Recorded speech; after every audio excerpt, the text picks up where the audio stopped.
Welcome to another episode of This Catholic Life. Conversations about life's ups and downs, big and small, how we deal with every situation imaginable, whatever life throws at us, but still manage to be sensible, practical, and joyful.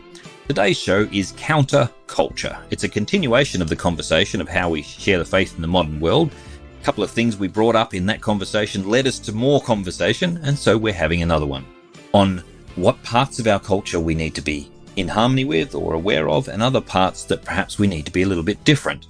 To make a point of being different, in fact. I'm your host, Peter Holmes, and today I'm joined by Daniel Ang, Director of Sydney Centre for Evangelisation in the Sydney Archdiocese. Welcome, Daniel. Great to be with you. And I'm also joined by Rian Galliott, resident geek, artist, and co-host today. Welcome, Rian. Hello.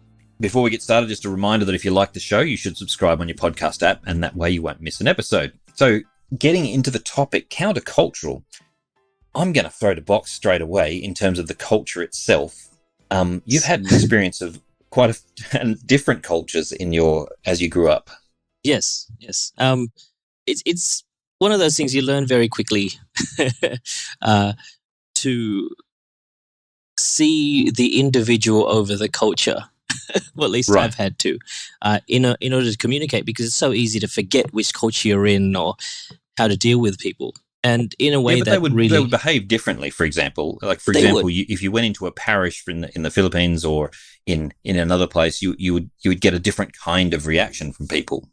They would, but I mean, I guess from at least my experiences, a person is a person, and there are things that we find similar across different cultures. Whether it's we're fans of The Simpsons or we like particular food, and you can always find ways to connect. At which point, with this topic, we can talk about how those points of connecting with others really help with evangelization. Yeah. You don't have to speak about Christ directly or explicitly, I guess. Talking about the culture, though, it's not only an internal thing, but it's an external thing. So sometimes the culture, for example, when I visit, there's a Filipino Catholic community here in Sydney, and when I visit them, it's always a little bit of an interesting experience because it's not the culture I'm used to. Or when I go and see my Lebanese friends or my Melkite friends or the Chinese community here in Sydney, always a very different experience. And they express their piety and their faith in quite different ways. And in many respects, it's tied up with where, the culture of origin, so to speak. Yeah. I wonder, though, if there's a universal kind of difference in the way the Catholics do culture, if you like. Yes. And that's the question we're coming to today, I think. We could talk about the big topics, for example, that John Paul II talks about, the culture of death versus the culture of life and things like that. But even in just the basic, simple acts we do in day-to-day life, work, university, of being firm in saying yes or no to something. Firm, but honesty, you mean? Yeah, and it makes a big difference, and it many times it leads people to say why. Ask us why, and that can lead to a conversation in itself. Yeah. I got given too much change once in the supermarket, and I went back to them to hand them, and I argued with them for about 15 minutes at the counter before they realised I was trying to give them money. Because they were saying, no, we don't owe you anything. No, I made the mistake. And then the guy said, why? We've never seen this happen before. That's right. I think I think Ryan's absolutely right. When you're living out as a Christian life, it's amazing how the small can actually impact people. Stopping for prayer, how we relate to our own families, how we keep our homes. All the things that I suppose we take for granted in some ways that we've just built over the years, and practices that we might hold dear. Yeah. And it's amazing how that can have a huge impact on people. It arouses their curiosity. It kind of just triggers, and sometimes I think it just speaks to something that they're looking for, whether it's kind of the discipline or the order of Christian life, or whether it's the way that we suffer, or the way that we might have a concern for those well outside of our own tight-knit family circle. All of those little gestures and signs, I think, what a great way of sharing the gospel. Yeah, if we react like everyone else around us, then we just look like everyone else around us. That's right. That's it. The differences should be good differences. They should be ones which stand out and show the love of Christ. Sorry, Ryan? It's those differences that just it pulls us apart simply because it responds to truth, love, kindness, faith, hope, as the core of what those actions are. I'm going to be a little bit controversial now and say, what about the countercultural things which aren't necessarily directly about being like loving? So, for example, I think public singing is almost completely gone from Western society, except maybe when my team won the grand final. There was a lot of public singing then. But it would be hard-pressed to call it harmonic. So, but the point is that it's not a usual thing to do. And when you see the guys in the change room belting out their team song, it's not a pretty sight. The kind of public singing in a church isn't done. Like I remember growing up around the piano and singing along with the family at Christmas or whatever. That's not really a part of ordinary average yob culture, That's a real point of difference. And people get a little weirded out by it when they walk into church and, people are going, here's the words, sing along. And they're going, dude, back off. There is good Christian weird and there is bad Christian weird. Let's admit that, and, we can be a bit Amish at times. We've got to try and, apologies to all the Amish listeners. But yeah, it is like culturally and this is my kind of sense of yearning in the church is that we need to build or rebuild our Christian or our Catholic culture. In many ways, we don't see the great arts pieces of artwork or the great Catholic literature that we did necessarily in previous generations. And I think, having those cultural monuments to the contribution of faith, and having those monuments in the public square. What do you mean by that? Is something that cultural monuments to the faith. Look, I think in many ways, it's like discipleship. We don't talk about discipleship, then no one will know that it's there and it's something that we should be striving for. Right. And I think if we don't show the beauty of the church, if we don't commission pieces of art, or if we don't dedicate resources to our musicians and to excellence in our artistic language and cultural forms, then I think we're a lot worse off. And I think our society is worse off. We are not here to kind of establish a theocracy here in Australia. No. The best thing that church can be in the public square is to be itself, and it has a contribution to make. Yeah, that's a good point, Daniel. I personally have known a lot of Catholics who have wandered off to Hillsong at various times, and their reason almost always is not doctrinal. It's to do with the fact that they feel uplifted by the music. They have a different view of music than I do, obviously. I like all kinds of music, but usually go for a particular kind in church. But what's interesting is they almost always come back for the Eucharist, and when they hear the hymn or the chant of the church's liturgy, it just touches something quite deep in them because it's so other. It's different from culture. It's so other. It's like, and there's a great story of the Orthodox Russians coming down and coming across the Orthodox liturgy and saying it felt like we were in heaven because it's so different from the rest of the world. That alienness can be off-putting, as you said, Daniel. And if we make it about the weirdness, then it can really weird people out. What, you don't get our weirdness? Go away. No, that's not what we're on.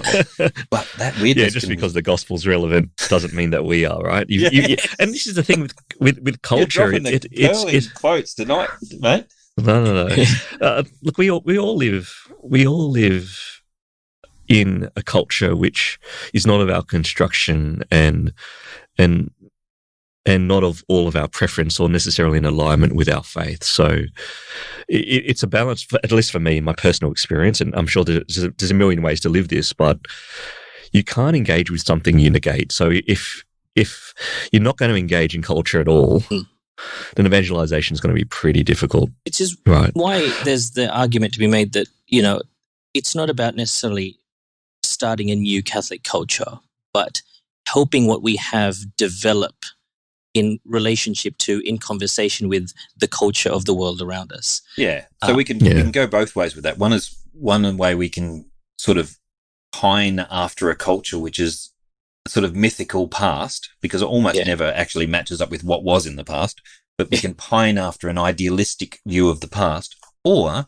we can hand everything over to whatever the world's doing right now and just give up our own uniqueness, which is also a disaster. As G.K. Chesterton says, if you marry yourself to this age, you're a widow in the next. Yeah, that's right.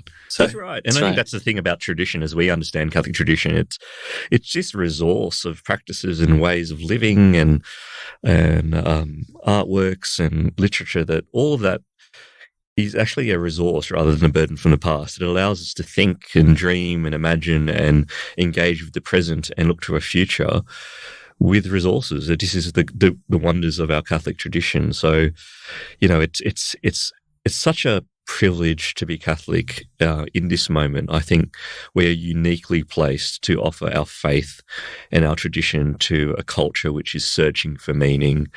The secular scheme of salvation hasn't worked out, and people are hungry and desire more than they currently have. And what a time for us to bring forward those treasures, new and old. That's probably a really good point to sort of wind the whole discussion up, Daniel, in the sense that Catholics have always gone into a new place and looked for the need.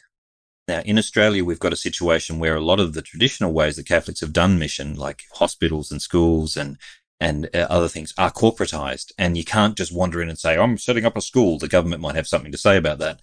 And you can't just wander in. And even now, setting up a childcare centre is very, fraught with all kinds of, legitimately and properly so, with regulations, etc. But when we look around, there's no shortage of needs. People are lonely. There's great crisis of mental health. There are people whose families are failing them. And there's all sorts of yearning for belonging and friendship, genuine friendship, the familial kind of friendships, that we can feel quite easily just by being there with those people and gathering around them when times get tough. I think I'm with Daniel on this, and the modern methods, if you like, give us an opportunity to do it in new and exciting ways too. Absolutely. And the greatest unmet need, I think, in our time is a spiritual poverty. There's no doubt that even with the pandemic, people have seen their ordinary lives fall between their hands, and many still suffer today in a sense of isolation and mortality, unemployment, whatever it might be. They have a sense of mortality. Yeah. Absolutely. Yeah. That's right. It's come home to us in the West in a way which perhaps we haven't necessarily experienced in quite the same way. So, we've always met need. That's the great tradition of the church. We've always been there in every generation to meet needs, and needs that Caesar was not meeting. So today, as we look at our mission of evangelization, what's the need around us? I mean, we all know the quotes, and where are the needs around us to which we need to respond, like Mary MacKillop? And that's our call right now, and that's something we can all do something about. Yeah, and that's what gives me hope. And what's missing in society is things like, this isn't the only one, but things like good listeners. Most of us don't have the time or the space to listen. Sorry, it doesn't mean we have to agree with people. We just have to listen. That's right. The culture of outrage we live in at the moment is a cry to be heard. Yep. Everyone is looking for a platform or something to be angry about. And the social media seems to be a cry to notice me. Please notice me. Please, I'm significant. That's it. Right. Yeah. Matthew Tan's got some really interesting thoughts on the whole internet as a form of prayer. The idea that if I want to feel in touch with something bigger and I want to feel important, I reach out to someone to notice me and for me to talk. And it's great in a sense people are reaching out. Sorry, Pops? The great ether that is the internet. The great ether that is the internet. The algorithms of Google, which are all wise and knowing.